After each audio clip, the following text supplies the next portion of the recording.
Kumusta mga brad? So alam na nga po natin na nilabas na yung pinakabagong Honda Winner R na nandoon nga po sa bansang Vietnam na malapit na nga rin pong ilabas dito sa Pilipinas. At ang tanong nga po ng karamihan, kailan ilalabas ang bagong Yamaha Sniper or Yamaha Exciter nga po doon sa Vietnam? Nakasanayan na kasi ng mga tao na kapag naglabas si Honda ng bagong underbone, maglalabas din si Yamaha ng bagong underbone. Ganon nga po yung cycle. Pero kahit nga po hindi pa nilalabas ni Yamaha yung kanilang pinakabagong Yamaha Sniper, may mga kumalat na po na litrato na sinasabing ito daw yung bagong Yamaha Sniper or Yamaha Exciter nga po. Base nga po sa mga larawang ito, makikita natin na tinetesting siya. Kumbaga, make sure nila na walang sablay sa paggawa nila. Kung titignan nga po natin yung itsura niya, sniper na sniper pa din naman talaga yung datingan niya. Pero syempre may nagbago na rin. Ibang-iba na yung hilatsya ng pagmumukha niya kung ikukumpara doon sa sniper na VVA. Kasi kung mapapansin natin dito sa headlight niya, medyo lumapad na siya ng kaunti. Parang bumalik lang doon sa old model. Pero syempre dahil hindi pa nga po ito nire-reveal ni Yamaha, hindi pa natin masabi kung ano yung kabuuang pagmumukha niya. Kung talaga bang gumapo siya or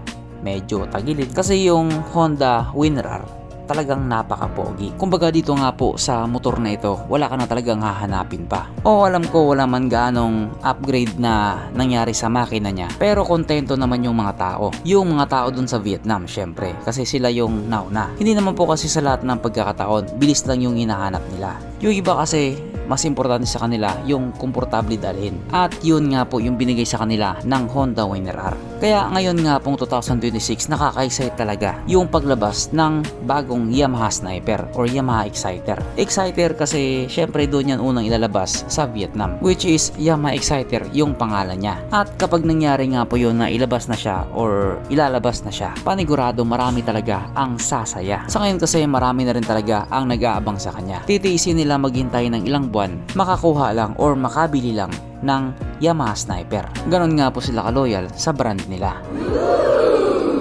Pero kahit nga po ganon, wala pa rin tayong bounce kay Pai.